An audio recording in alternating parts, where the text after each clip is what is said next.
Assalamualaikum warahmatullahi wabarakatuh. Jumpa lagi bersama saya Hadi di channel Ngulik Sejarah. Pada video kali ini saya akan kembali lagi membacakan suatu kisah misteri yang kali ini berjudul Bengkel Ketok Magic, yang ceritanya ditulis oleh Cerita Arwah.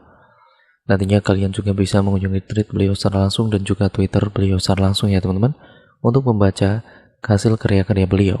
Dan untuk cerita yang kali ini, yuk daripada kita lama-lama, kita langsung saja menuju ke ceritanya.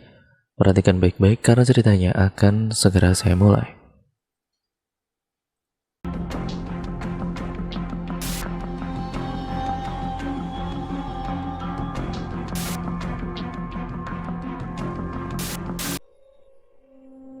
Di awal tahun 2000-an, mulai menjamur bengkel ketok magic di kota-kota maupun desa.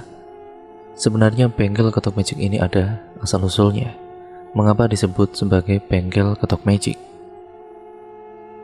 Seiring menjamurnya bengkel ketok magic, muncul pula rumor jika bengkel ketok magic mempunyai bantuan jin dalam mereparasi kerusakan mobil yang dibawa ke bengkel tersebut. Adapun syarat-syarat yang diberikan oleh pemilik bengkel atau tukang reparasi bengkel tersebut yang tidak memperbolehkan pemilik kendaraan melihat tata cara perbaikannya atau rahasia. Nah, sampai di sini buat yang penasaran langsung simak ke dalam pembahasannya ya teman-teman. Sebelum mulai, seperti biasa Mimin akan bagi menjadi dua part. Yang part pertama mengenai asal-usul nama penemuan ketok magic dan awal mula dikenalnya ketok magic sehingga bisa menjamur di wilayah Tanah Jawa. Dan yang part kedua adalah pengakuan mekanik atau tukang reparasi ketok magic. Oke, daripada kita penasaran, kita langsung saja masuk ke dalam ceritanya. Ketok magic merupakan jasa reparasi plat bodi kendaraan yang terbilang murah meriah di kalangan masyarakat Indonesia. Selain harganya yang cukup bersaing, keunikan cara kerjanya dan hasil yang magic menjadi alasan mereka memilih jasa ini. Tersematnya kata magic pada jasa ini juga tidak luput dari dugaan masyarakat awam yang menyangkutkan adanya bantuan kekuatan magis atau gaib. Tarif yang lumayan murah meriah, yang selalu juga dikaitkan dengan bilangan ganjil. Terlebih proses pengerjaannya dilakukan di ruangan secara tertutup, tidak mengizinkan konsumen untuk melihat prosesnya. Mobil baret atau penyok karena tertabrak motor sudah biasa terjadi di Jakarta dan kota-kota besar lainnya. Sebab saat ini jalanan sudah sangat padat, sehingga gesekan antar kendaraan menjadi selalu yang tidak terhindarkan. Karena itu, kemudian muncul banyak bengkel reparasi bodi mobil. Bengkel ini ahli membuat bodi yang bengkok menjadi lurus lagi, dan cat yang baret menjadi mulus kembali. Bengkel-bengkel tersebut sering disebut dengan bengkel ketok magic. Mereka biasanya hanya mengandalkan peralatan sederhana, tapi hasilnya memuaskan dan relatif cepat pengerjaannya. Ada yang berspekulasi menyebut bengkel-bengkel tersebut menggunakan kekuatan magic, tapi tidak pernah ada bukti nyata. Meski disebut ketok magic, namun hasil yang diberikan oleh tiap-tiap bengkel belum tentu magic juga.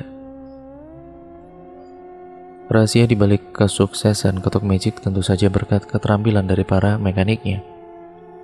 Jadi bukan dibantu oleh tenaga gaib. Selain keterampilan perkakas seperti palu, lamak, dan teter menjadi senjata andalan dalam ketok magic. Teter dan juga lamak merupakan lempeng besi yang terbuat dari baja. Lamak berfungsi sebagai penahan ketukan di bagian dalam atau belakang plat mobil. Sedangkan teter berfungsi sebagai penahan ketukan dari depan plat mobil. Pengerjaan ketok magic terdiri dari 22 lamak dalam beragam bentuk yang disesuaikan dengan bentuk bodi mobil, 2 buah teter dan 1 palu. Perkakas-perkakas inilah yang menjadi awal mula istilah ketok magic sebelum populer. Nah, sampai di sini berikut seluk-beluk sejarah bengkel ketok magic yang perlu kamu ketahui seperti dikutip dari berbagai sumber. Sampai saat ini para mekanik bengkel ketok magic percaya bahwa kualitas teter dan lamak yang paling baik berasal dari Blitar adalah Mbah Turimin, seorang pandai besi sejak tahun 1979. Ia membuat teter dan lamak di dapurnya yang terletak di Nglegok, Blitar. Kini kunci utama untuk memproduksi lamak dan teter yang berkualitas terletak pada bahan baku dan kerapihan bentuk. Bahan baku teter dan juga lamak produksi Mbah Turimin terbuat dari besi baja bekas shock breaker truk itu, sehingga menghasilkan benda pamungkas yang sangat kuat. Sebelum disebut ketok magic, genteng teter merupakan nama asli dari ketok magic sebelum dikenal oleh masyarakat luas. Kalian genteng teter pertama kali diperkenalkan oleh Ahmad Kalsan atau biasa dipanggil Mbah Turut oleh warga desa Bangsri, Blitar, Jawa Timur. Sebelum menjadi ahli teter, Mbah Turut merupakan tukang patri keliling sehingga suatu ketika ia dipercaya oleh seorang pelanggan untuk mereparasi mobilnya yang penyok. Mbah Turut pun menerima permintaan pelanggannya dengan syarat untuk ditinggal sendiri di garasi yang tertutup, serta dengan kondisi mobil tertutup dengan terpal. Tidak butuh waktu yang lama, mobil itu pun selesai diperbaiki dengan kondisi mulus kembali. Dari keberhasilan Mbah Turut, tersebarlah dari desa ke desa keahlian meneter di Blitar. Mbah Turut pun memiliki murid yang membantunya dalam mereparasi kendaraan pelanggannya yang kian hari kian banyak. Sepeninggalan Mbah Turut di tahun 1982, sudah banyak ilmu dan keterampilan meneter yang ia tularkan ke murid-muridnya. Sehingga sampai saat ini namanya diabadikan pada sebuah jalan di desa Bangsri, Blitar yang merupakan akses menuju ke kediamannya dan bengkel genteng teter pertama. Historia melansir dari majalah Mobil dan Motor Februari 88. Kusmandi, pria kelahiran Blitar pada tahun 1959, merupakan murid dari Mbah Turut yang pertama. Ketukan dan juga ketekunan serta keuletannya saat belajar meneter pada Mbah Turut membuahkan keterampilan yang membawanya melalang buana keluar daerah. Di Jogja, tempat Kusmandi merantau, ia membuka genteng teter bersama kawan-kawannya. Keunikan dan keberhasilan meneter menjadi daya tarik bagi warga Jogja untuk mereparasi mobilnya yang penyok.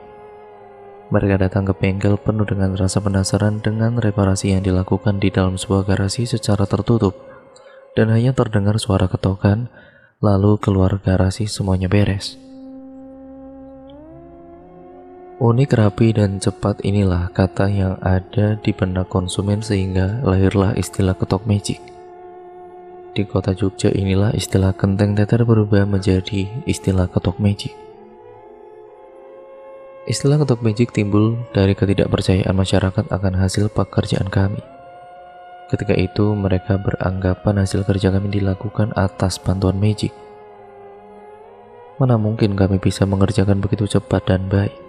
Begitu pikir mereka, maka timbullah istilah baru ketok magic. Demikian Historia menulis. Setelah sukses dengan bengkel pertamanya di Jogja, hasil dari usaha ini ia pergunakan untuk memodali cabang ketok magic miliknya di Jogja, sampai akhirnya merebak ke wilayah-wilayah lainnya. Umumnya setiap bengkel ketok magic menambahkan Blitar untuk memperkuat usahanya. Setelah sukses di Jogja, Pak Kusmaidi ini melalang buana ke Jakarta membuka bengkel ketok magic di wilayah Condet, Jakarta Timur. Usahanya di Jakarta kembali mendulang keberhasilan. Banyaknya pelanggan yang terus berdatangan membuatnya kewalahan sampai tega menolak pelanggan. Seiring berjalannya waktu, banyak bermunculan bengkel-bengkel ketok magic di sekitaran sana hingga membuatnya pindah ke wilayah Puncit, Jakarta Selatan. Genteng teter atau ketok magic ini merupakan keahlian mereparasi yang masih ada sampai sekarang. Dibutuhkan ketekunan, terampil, dan jam terbang untuk menghasilkan sesuatu yang magis. Sebagaimana proses perbaikan mobil lainnya, teknik ini juga memiliki berbagai tahap yang tidak biasa, yang terbilang menarik untuk dipahami. Berikut tahapannya. Yang pertama adalah tahap analisis. Pada tahap ini, ahli kedok magic mobil akan melihat tingkat kerusakan, bagian-bagian yang penyok atau bahkan tergores atau baret dan membutuhkan penanganan. Selanjutnya akan ditentukan penanganan apa saja yang dibutuhkan dalam proses perbaikan tersebut, sehingga kondisi mobil kembali seperti semula. Proses analisis ini dimaksudkan untuk mengecek kondisi mobil dan menentukan berbagai langkah perbaikan yang perlu dilakukan. Setelah itu barulah mobil akan dimasukkan ke dalam tempat khusus untuk proses perbaikan. Yang kedua adalah penentuan lokasi perbaikan kendaraan. Tidak seperti perbaikan mobil pada umumnya yang bisa dilakukan di tempat apa saja. Teknik ini membutuhkan area khusus di mana proses perbaikan bisa berjalan dengan lancar. Tempat tersebut harus nyaman dan bisa membuat para pekerja melakukan tugas mereka dengan baik. Hasil kerja yang didapatkan pun juga tentu jadi maksimal.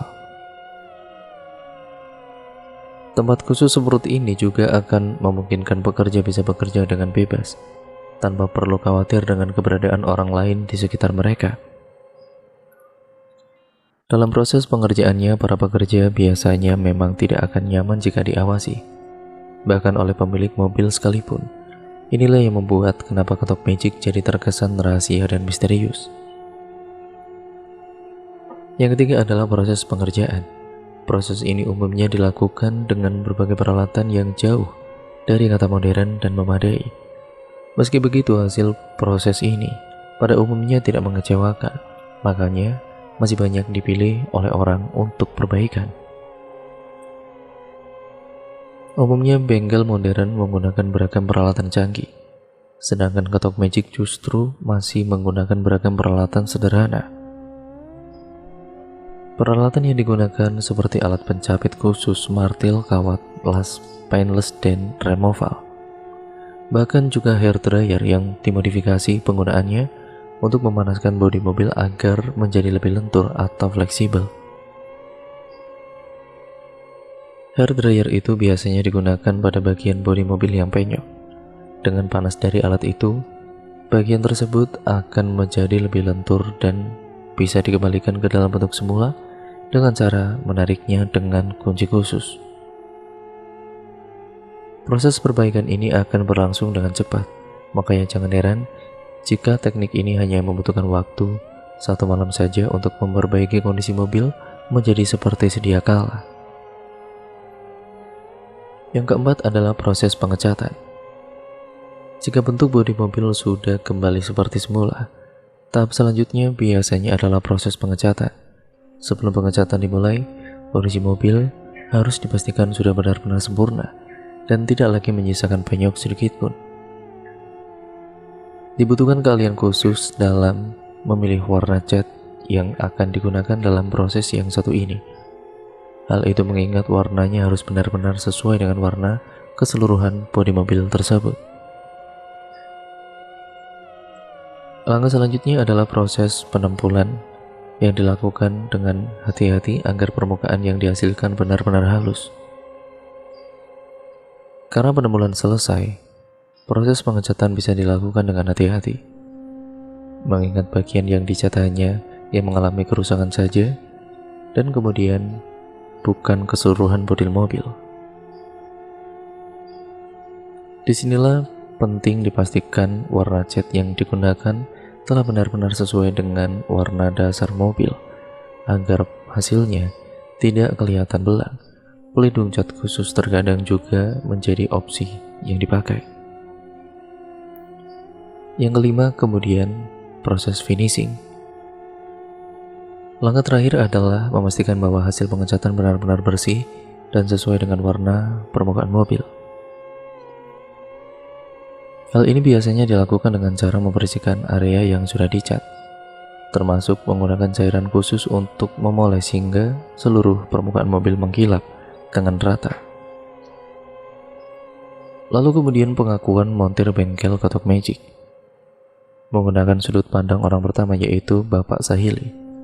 Sebut saja nama aku Sahili, nama sudah disamarkan. Aku adalah seorang perantau dari Jawa Tengah yang mengadu nasib di Jakarta, yaitu Jakarta Pusat pada tahun 2001. Karena saat itu aku yang tidak memiliki ijazah sekaligus kemampuan bekerja, aku harus pasrah selama hampir 1 tahun bekerja di Jakarta Pusat sebagai pengantar air galon. Upah yang kecil membuatku harus putar otak untuk mencari-cari pekerjaan tambahan untuk sekedar bertahan hidup. Beruntunglah pekerjaan utamaku membuat aku jadi banyak mengenal orang-orang yang sering memesan air minum itu. Kesempatan itu pun tidak aku sia-siakan. Aku memberanikan diriku meminta pekerjaan serabutan yang bisa ku kerjakan, misalnya cuci mobil, angkat-angkat barang, bersih-bersih halaman rumah, ataupun banyak hal lain. Dari situlah pendapatanku semakin bertambah, sekaligus aku menjadi kenal akrab dengan salah seorang pemilik bengkel yang bernama Pak Thohir. Seringkali aku diminta untuk membantunya mencuci mobil yang habis direparasi dan dibekali uang banyak setelahnya. Setiap aku datang ke bengkel milik Pak Thohir, aku selalu melihat ada banyak pelanggan yang mengantri untuk diperbaiki mobilnya. Namun anehnya, pelanggan tersebut diminta untuk segera pulang kembali serta tidak boleh masuk ke dalam ruangan khusus. Aku sesekali sering menguping pembicaraan para pelanggan yang datang ke tempat bengkel Pak Thohir saat aku sedang mencuci kendaraan. Kurang lebihnya mereka membicarakan jika Pak Thohir memiliki peliharaan jin di dalam ruangan khusus tempat reparasi mobil yang selalu membantu Pak Thohir saat memperbaiki kendaraannya. Karena memang belum cukup bukti, serta saat itu bengkel milik Pak Thohir mematok tarif yang rendah, para pemilik kendaraan pun masih saja tetap kembali ke bengkel tersebut walaupun selinting kabar, kabar buruk itu terus beredar. Suatu hari Pak Thohir mengajakku berbicara sebelum ia memberikanku upah cuci mobil. "Sahili, kamu mau gak bantuin saya aja di bengkel? Saya akan gaji kamu 2 kali, bahkan 3 kali lipat. Saya rasa saya mulai butuh karyawan yang bisa bantu saya," ungkap Pak Thohir. Tanpa banyak berbasa-basi, aku pun langsung mengiyakan tawaran itu. "Ya sudah, kalau kamu setuju, nanti malam saya tunggu kamu di bengkel ini ya," ungkap Pak Thohir. Aku yang sedang kegirangan karena memiliki pekerjaan baru, aku tidak berpikiran macam-macam. Aku pun menuruti Pak Thohir untuk datang malam hari ke bengkelnya. Baru saja aku tiba di depan bengkel, Pak Thohir menahan langkahku dan mengajakku berbicara. "Sebelumnya ada hal-hal yang perlu kamu perhatikan. Pertama, kamu tidak boleh membiarkan siapapun masuk ke dalam ruangan reparasi itu, selain saya dan kamu pastinya. Yang kedua, kamu harus tutup mulut dengan apa yang kamu lihat dan apa yang kamu tahu. Dan yang ketiga, kamu dituntut untuk patuh kepada apa yang sudah saya ajarkan." Setelah Pak Thohir memberikanku semua persyaratan yang ada, ia pun menjanjikanku untuk menerima upah sebesar Rp650.000. Saat itu nominal gaji sebesar Rp650.000 sangat besar dan aku pun langsung dibuat tergiur. Aku menyanggupi semua persyaratan tersebut dan mengikuti langkah Pak Thohir masuk ke dalam mobilnya. Kala itu aku tidak tahu mau kemana kita akan pergi, namun satu hal yang pasti, Pak Thohir ini mengarahkan mobilnya pergi ke daerah Bogor. Setibanya di sana, aku dipertemukan dengan seorang lelaki tua yang Pak Thohir panggil Abah. Pak Thohir langsung meminta Abah untuk menjambi-jambi kedua tanganku karena aku akan menjadi montirnya. Seperti sudah mengerti apa maksud permintaan Pak Thohir, Abah kemudian mengangguk dan memintaku untuk membasuh kedua tangan di atas wadah air yang berisikan kembang 7 rupa. Aku benar-benar tidak mengerti apa yang aku lakukan saat itu. Aku masih bertanya-tanya apakah ini akan ada hubungannya dengan teknik reparasi. Entahlah. Setelah membasuh tangan, Abah lalu memintaku mengarahkan kedua telapak tanganku ke arah wadah kemenyan yang terbakar, sehingga asapnya mengenai bagian tubuhku. Sehabis itu Abah mengeluarkan seperti sebuah jarum yang kemudian ia bacakan mantra, serta memasukkannya ke kedua telapak tanganku. Sudah selesai, ucap si Abah dengan singkat. Pak Thohir segera memberikan Abah beberapa pecahan uang 20.000 dan kemudian berpamitan pulang. Saat di perjalanan pulang, barulah aku memberanikan diriku untuk bertanya ritual apa yang baru saja aku lakukan tadi. Pak Thohir pun menjelaskan jika aku diberikan sebuah pegangan gaib untuk modalku bekerja sebagai montir. Jangan banyak bertanya, pokoknya kamu harus ingat persyaratan awal kalau kamu mau kerja, ungkap Pak Thohir. Keesokan harinya aku datang lebih pagi ke bengkel milik Pak Thohir. Di sana rupanya sudah datang Pak Thohir terlebih dahulu. Aku lalu diajak Pak Thohir masuk ke dalam ruang reparasi rahasia, yang selama ini menjadi pertanyaan mengapa ruangan itu benar-benar tidak boleh dilihat siapapun. Saat di dalam ada 2 mobil sedan yang masih diperbaiki, serta di sudut ruangan tersebut terdapat bekas bakaran kemenyan, serta 1 wadah air dengan bunga 7 rupa. Aku kemudian tersentak melihat pemandangan yang aneh itu. Tetapi sekali lagi Pak Thohir meyakinkanku untuk mengikuti perintahnya. Karena itu, baru hari pertama aku bekerja, aku pun masih banyak diajarkan Pak Thohir tentang mereparasi kendaraan. Singkat ceritanya, perlahan-lahan seiring berjalannya waktu, aku sudah mulai menguasai teknik reparasi yang diajarkan oleh Pak Thohir kepadaku. Bermula dari aku yang hanya melihat cara kerja Pak Thohir mereparasi mobil, sampai dengan saat ini aku sudah bisa memperbaiki mobil pelanggan bengkel milik Pak Thohir sendiri. Tidak hanya aku yang sudah mahir memperbaiki kendaraan, Pak Thohir pun mewarisiku menjalankan sebuah ritual sebelum membuka bengkel dan setelah menutup bengkel. Sebelum membuka bengkel, Pak Thohir menyuruhku membasahi dengan air kembang 7 rupa di dalam ruangan tersebut, dan setelah tutup bengkel aku diwajibkan untuk menyalakan kemenyan. Aku pun kini mengerti jika kabar burung itu Pak Thohir bersekutu dengan jin. Itu pun benar adanya. Namun aku tidak bisa membocorkan rahasia majikanku itu karena aku masih butuh pekerjaan. Semua berjalan sebagaimana mestinya, hingga pada awal tahun 2004 aku mendapatkan kabar jika Pak Thohir mengalami kecelakaan hebat dan mengalami luka yang cukup berat. Setelah Pak Thohir mengalami kecelakaan, entah mengapa keadaan pun berubah, bengkel yang mulai sepi dan banyak pelanggan merasa tidak puas sehingga mereka yang meminta uangnya dikembalikan. Mungkin ini semua disebabkan karena saat aku melakukan pekerjaan, aku sering melihat penampakan menyeramkan yang ada di bengkel, walaupun hari masih siang. Penampakan yang aku lihat begitu menakutkan dengan sosok tinggi besar semacam genderuwo yang memiliki lidah menjulur panjang sambil menjilati mobil yang ada di ruang rahasia itu. Tidak hanya itu saja, aku pun menjadi salah satu sasaran dari gangguan genderuwo itu. Hampir setiap malam aku mengalami mimpi dikejar-kejar sosok hitam tinggi besar yang memiliki lidah panjang menjulur. Hal tersebut tentu saja cukup menggangguku, karena aku tidak lelap tidur ketika malam hari. Saat di pagi hari aku menjadi tidak fokus bekerja.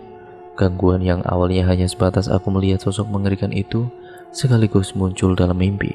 Semakin lama semakin mengganggu. Seringkali peralatan reparasi berpindah-pindah tempat sendiri, dan aku juga sering mendengar suara orang mengeram dari arah sudut ruang rahasia. Tubuhku pun menjadi seringkali sakit-sakitan tanpa sebab jika berada di dalam bengkel tersebut.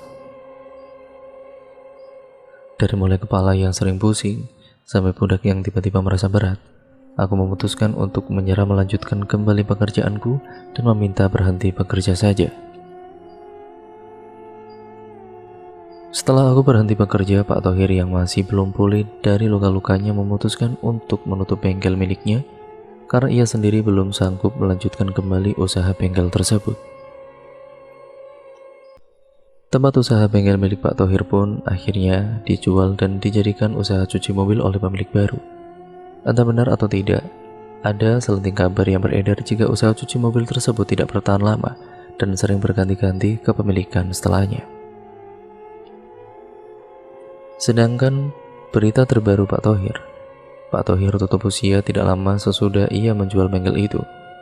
Aku sendiri memilih untuk pulang kampung dan menjalani kehidupanku kembali seperti dulu, menjadi buruh serabutan di desa dan membuka usaha sampingan bengkel khusus tambal ban. Pilihan itu aku ambil setelah aku bertemu dengan salah seorang pemuka agama yang bisa menyembuhkanku. Setelah aku memutuskan untuk berhenti bekerja dari bengkel, aku berpikir jika teror demi teror tersebut berhenti, juga mengikuti aku. Namun kenyataannya, aku malah menjadi sering kesurupan dan berbicara tidak jelas. Salah seorang tetangga kontrakanku menyuruh untuk menemui guru spiritualnya untuk berikhtiar meminta kesembuhan. Menurut mata batin Pak Yai, guru spiritualku, aku dikejar-kejar iblis yang marah karena aku telah melewatkan kesepakatan perjanjian. Aku mengakui jika aku pernah diajak oleh majikanku, saat menemui dukun yang tidak mengerti tentang kesepakatan apa yang dilakukan oleh sosok jin peliharaan milik Pak Thohir dengan Pak Thohir melalui sebuah ritual. Beruntunglah nyawaku masih bisa diselamatkan dan aku segera melakukan ruqyah untuk membuang susuk yang rupanya dimasukkan ke dalam telapak tanganku. Terakhir, menurut penglihatan mata batin Pak Yai, sebenarnya Pak Thohir memang memiliki keterampilan mereparasi sendiri. Namun karena ia termakan kabar burung jika bengkel ketok magic harus dipakai bantuan ilmu hitam agar membuat usahanya itu semakin sukses. Pak Thohir pun malah terjerumus jalan sesat dengan mendatangi seorang dukun. Alhasil Pak Thohir sendirilah yang membelenggu dirinya bersekutu dengan iblis karena termakan kabar burung, serta Pak Thohir pun tidak percaya pada kemampuan dirinya sendiri. Setelah sembuh, aku memutuskan untuk pulang kampung dan kemudian menenangkan pikiranku. Aku berasumsi jika hidup di ibu kota terlalu kejam untuk perantau naif seperti diriku. Dan cerita pun akhirnya selesai sampai di sini ya teman-teman. Terima kasih untuk kalian semua yang sudah menyimak video kali ini dan cerita kali ini. Jangan lupa untuk kalian like, comment, dan share, serta subscribe channel ini untuk kalian yang belum subscribe, serta nyalakan tombol lonceng notifikasinya agar kalian tidak ketinggalan video terbaru selanjutnya dari channel ini. Sekian, terima kasih, sampai berjumpa di video terbaru selanjutnya ya teman-teman. Untuk info teman-teman ya, mungkin semua ketok magic tidak harus dipukul rata melakukan sebuah pesugihan seperti ini. Mungkin hanya orang-orang tertentu yang menjalani jalan sesat seperti itu saja. Jangan dipukul rata semuanya ya teman-teman. Dan jadikan cerita ini sebagai pembelajaran untuk kita semua, bahwa bersekutu dengan iblis itu ya memang tidak baik, dan nantinya juga pasti akan sengsara pada akhirnya. Nah, sampai berjumpa di video terbaru selanjutnya ya teman-teman. Wassalamualaikum warahmatullahi wabarakatuh.